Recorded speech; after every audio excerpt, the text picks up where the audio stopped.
Great Scott. Great Scott. Great Scott.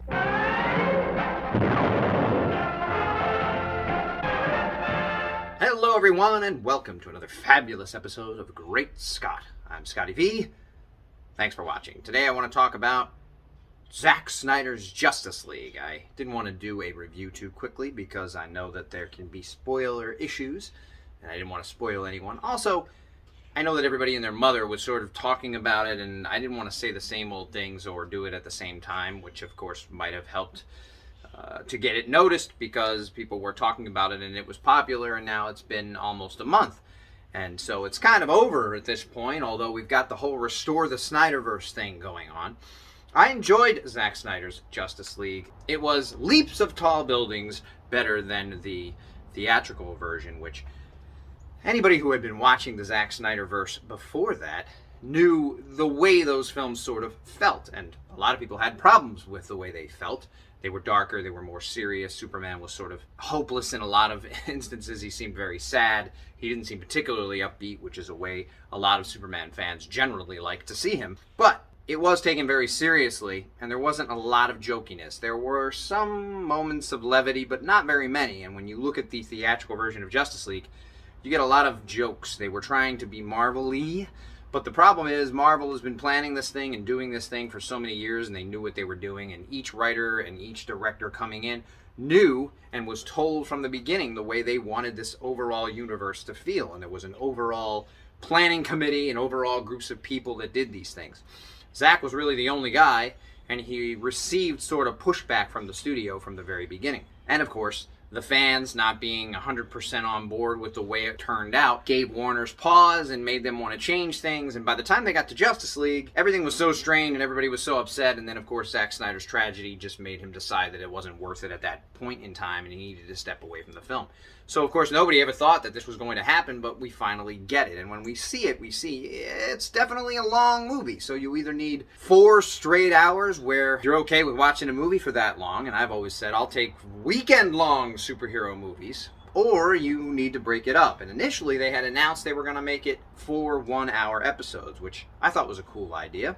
Then they decided to put it all together. Now there have already been reports that certain movies have already easily beaten the viewership of Zack Snyder's Justice League. Part of that could be people who are still bitter about Zack Snyder having a movie franchise, and some of them could be true. I am not going to put any stats here like that, but I will say the movie is definitely worth watching. It improves on every hero's story. It gives you more back information about every hero. And because Marvel released, in general, single movies about solo heroes before they released group movies or before other heroes began appearing in other heroes' movies, we always got more information or got to know each hero a lot better in that universe. So fans of DC were saying, why didn't you do it like Marvel? Or at least some people were. But that's neither here nor there. That's not what they did, and they decided to go ahead with Justice League after only 2 Zack Snyder movies, and then Wonder Woman, which was also influenced by Zack Snyder, but not directed by him. Then they go back and do Justice League, and it's sort of, by the time you got to the theater version, where you had some footage from Snyder and you had some footage from Whedon, it just didn't work. So this one really works. I definitely recommend it. But I do have some issues, and I have issues going forward. And going forward is something we might not even get to. We probably won't, although nobody expected that there would be a Snyder cut of Justice League, even though people had been calling for it from the beginning.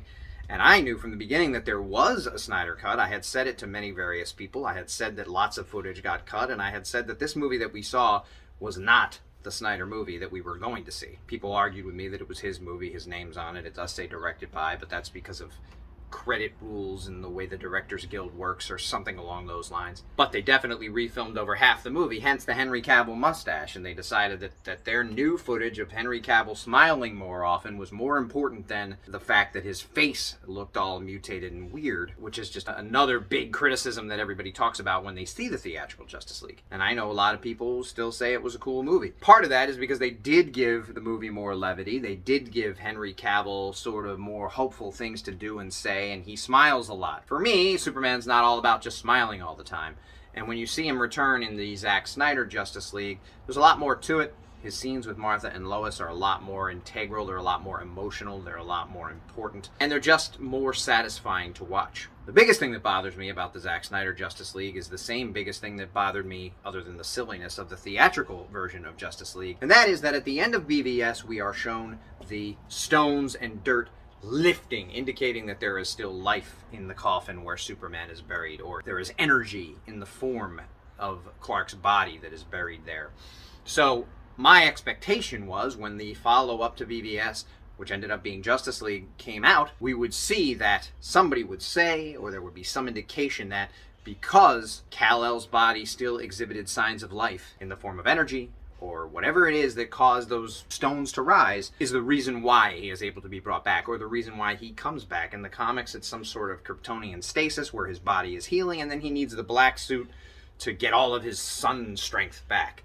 He wears the black suit in the Zack Snyder League for no particular reason other than to say Zack said he knew the fans wanted it, or he knew it fit. There is a scene where he flies into space with the suit on and he stands in front of the sun soaking in all the energy, which is something he's done several times in the universe, but there's no indication that he needed to do that because he easily wipes the floor with all the members of the Justice League, possibly even easier than he did in the theatrical version. So it's pretty clear that death didn't cause any permanent weakness, or like in the comic books, he came back as if he was just a normal man, and it took him a while. The idea of wearing the black suit was to absorb enough of the energy from the sun. That's not how he ends up getting his powers back anyway, but that was the idea, and they don't do that in this version. But the biggest thing that bugs me is that they don't really address the fact that we were shown he was either still alive or still had signs of life. They still do the Flash with the mother box thing, which I didn't love to begin with, but it is a team movie and they do use that whole thing where the team all comes together. The other problem is they say many times throughout this movie that Superman is needed. Without Superman we can't win. The reason the bad guys came now is because they know the Kryptonian's gone, and the reason the mother box is activated is because there's no Kryptonian to stop them. So they make a big deal about we have to get Superman back. There's some speculation that it'll cause problems. There's Aquaman sort of saying this is not a good idea, but they have to do it because they need Superman. But then when Superman comes back, sure, he stops Steppenwolf's axe before Steppenwolf can kill Cyborg, who is trying to separate the mother boxes, but he needs more energy, so the Flash is out there running, and he's supposed to build up a charge, unlike any charge he's ever built up before, so that he can feed it to Cyborg somehow, and Cyborg can somehow separate the mother boxes, which he doesn't have enough power to do on his own. So Superman comes back, it's a really cool thing, says he's not impressed by Steppenwolf, and easily finishes him off, okay? But the problem is, Flash didn't build up the energy he needed, so the mother boxes connect and the portal begins to open. Darkseid standing there looking all Darkseid-y, and the entire universe is wiped out. Now, there's a couple of problems with that.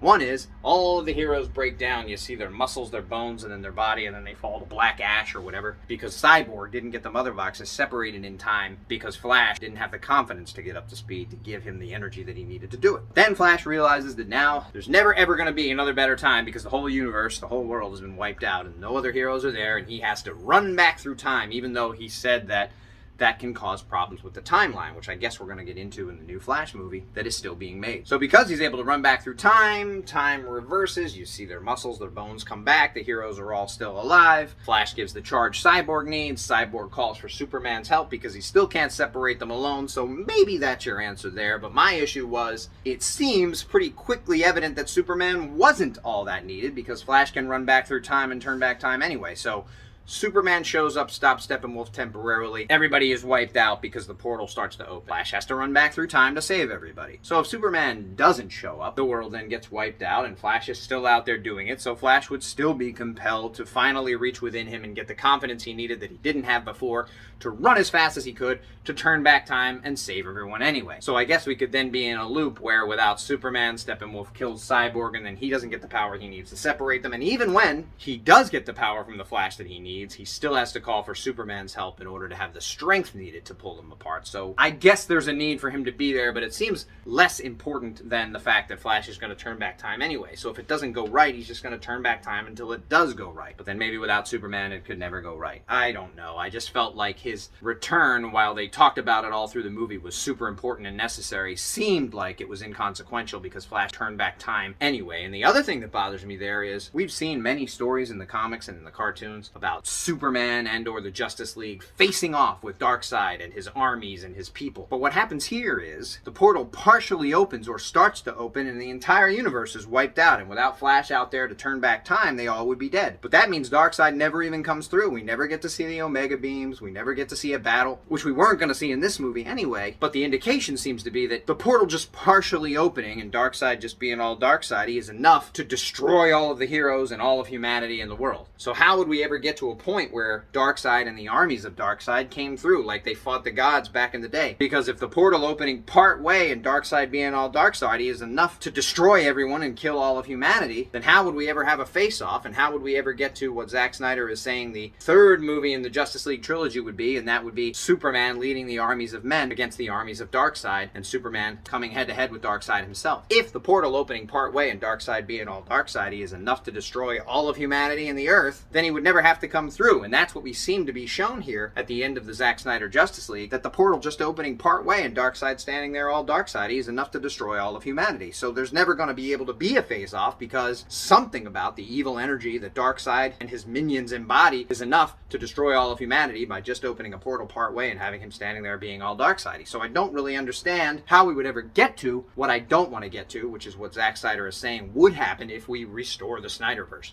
His plan was to have 2 more Justice League movies, one of which was going to be Superman succumbing to the anti-life equation because Lois Lane was killed, and he becomes evil and an evil dictator and starts killing everybody. And then Flash again turns back time, which we already saw, which is something that's sort of a trope in movies, and most people in general seem to get annoyed by time travel because it just sort of erases anything that would happen. So if you know that you have the power to travel back in time, like Superman did in Superman 2, or in the first Superman, depending on which version you like, or both, then it eradicates any possibility of any bad things ever happening, because if the hero lives, he can just turn back time. So if the Justice League ever fails, Flash can always just turn back time. Or the Donner version, Superman can always just turn back time. So there's never really any threat that's any big deal, except for killing the hero that can travel back through time. So as long as that hero survives, all the other heroes and all of the humanity can be saved every time. So that's a problem, but that's sort of a thing that happens in time travel movies anyway. If you give anybody the ability to travel back in time and change history, then you're sort of taking away any threat that might happen in the future, because you go, well, but he could just turn back time like he did last time. But Zack has now said on several interviews that his plan for Justice League was to have a second movie where Superman became evil and a third movie where Superman's the Superman we all know, the one everybody's been complaining hasn't existed yet in this universe. One that is hopeful, one that does embody hope, one that is trusted and loved by all the people. But how could he ever be if he, 1 movie ago, was killing everybody and an evil dictator? Oh, well, nobody would know that, because Flash would turn back time, Batman would sacrifice himself to save Lois, which would stop Superman from becoming evil, because then he would have the willpower to fight off the anti-life equation, stop Darkseid,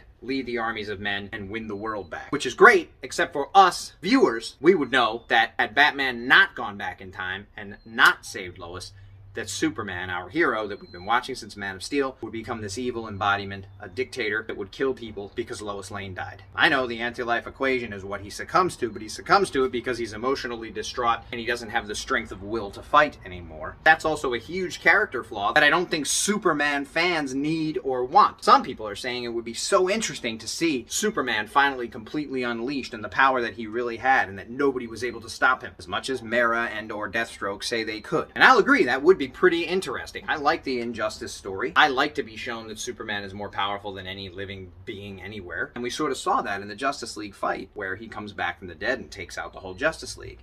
And Lois is the key there. But the problem with the future ideas, if we ever get to them, which we probably won't, because it would be crazy complicated to get all the actors needed when they're working on the universe proper. And then the WB has said that the Zack Snyder Justice League is an alternate Earth, and that the theatrical Justice League that we saw is the one that we're playing forward from. That would mean that you'd need Gal Gadot, and that would mean that you'd need Jason Momoa, and that would mean that you'd need Ray Fisher, and that would mean that you'd need all the other actors to be involved in both sides of the universe. One for a streaming service that I still can't wrap my head around how they make money, because I had HBO, and so when HBO Max was released, I got HBO Max. I don't pay any more. I am paying whatever the subscription is in my cable package, which is probably less than just subscribing to HBO by itself. And I'm sure there are people around the world, wherever it's available, that did have to subscribe if they wanted to see it. But it can't be as much as $1 billion that some of these movies make when they get released in theaters. So the plan for WB moving forward is to release the ongoing movies in theaters once this whole pandemic situation is over, things are improving, and hopefully by the end of this summer, we'll be able to start opening things more, and theaters are open to some degree now, but they're in minor capacities, and I don't have any plan to go back to the theater anytime soon. I personally enjoy watching 4-hour epics on my big 70-inch TV at home when I can pause it and I can get snacks and I can go to the bathroom and I can do whatever I need. I love it. But some movies, like Zack Snyder's Justice League perhaps, would be great on a big IMAX screen, but I can't see them moving forward with two separate universes where a streaming service universe would cost them possibly more money to do it the way Zack does it, and somehow it cost him anywhere between $70 million and some more than that to do what he did, and that movie was already completed. The editing just wasn't finished and the effects just weren't finished, and it still cost him $70 million. So I'm not sure how you could make a $200 million plus project for HBO Max several times over, because he needs several more movies to restore the Snyderverse. And I know we've got The Rock and we've got other actors that are involved in the universe saying we need to restore it, and I know a lot of fans want to see it. And if it would continue the way I felt this Justice League movie continued and Superman kept getting better, I would love that. But Zack Snyder has said we need to see this journey and we've never seen it before. And some fans are saying we've already seen the ultra goody two-shoes blue Boy Scout Superman in the Donner film. We needed a different version of Superman. We needed something we hadn't seen before, and I guess that's partially true. And that's why I liked this version of Superman, a more humanish version of Superman who has some doubts or isn't sure where his place in the world is and trying to find it. That doesn't mean that I want to see a murdering evil dictator because Lois Lane died. And I know I keep discounting the anti-life equation, but that's still, even if the anti-life equation is there, if with Lois Lane existing he's able to overcome it, he should be able to overcome it without Lois Lane existing. And I understand he's in an emotional state, in theory, in this story, and that's why he doesn't have the willpower to fight it off. But then what we do is we make Batman the ultimate hero and Batman correct all along, because even the Flash says, you were right about him all along. You need to stop him. Lois Lane is the key. And why do we as Superman fans need to see that Batman once again was right about something all along, and this particular something he was right about is that Superman is a danger to society, and if there's an even 1% chance that he is our enemy, we have to take it as an absolute certainty. I don't want to see that. I'm not looking forward to Batman laughing and saying, told you so. I know he's not going to do that. But that's what we're going to get. And that's what Zack Snyder wanted to continue with. And of course, Superman's supposedly going to be redeemed in the third movie where he leads the armies of men. But Batman's going to be gone because he's going to have to have sacrificed himself to save Lois Lane. And hopefully Batman wouldn't know that he sacrificed himself to save Lois Lane after turning back time because Superman became evil. And hopefully none of the other heroes would know it. And hopefully none of the rest of the world would know it. But we would know it. We would know that our hero wasn't strong enough to overcome unless Batman became the ultimate hero and made the ultimate sacrifice. So that's a big problem for me. So that's why I'm not looking to restore the Snyderverse. I'd like to, if we don't have that. I don't even mind a 10-minute part. We kind of had that already in Justice League Zack Snyder edition. He was sort of dark and willing to defeat all of the Justice League. He didn't kill them. Maybe he was going to kill Batman. Lois stopped him. So even that is negative enough. But a lot of fans are already disappointed in what Zack has done to Superman.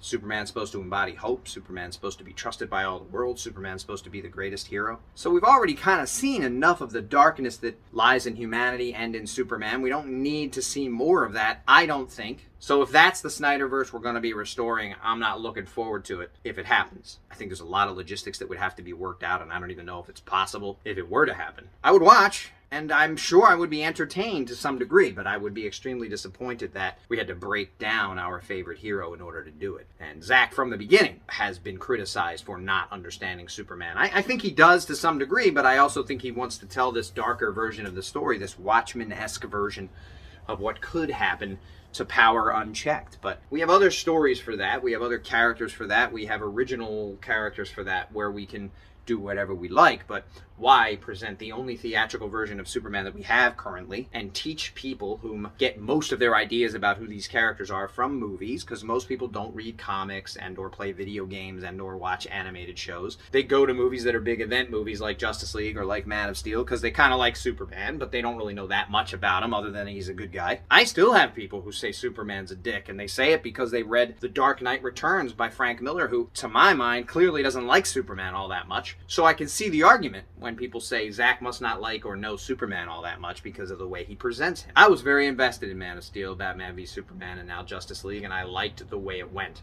But I don't want to see it go darker, and I don't want to see an evil Superman. But I do hope Henry Cavill gets to continue as the Man of Steel moving forward in some capacity. If the only way to do that is to restore the Snyderverse and see this weird alternate version, and if Warner Brothers is saying that the Snyderverse is the alternate Earth and that the moving forward theatrical verse is the current prime Earth, then I guess we could say that it's sort of like the Injustice League.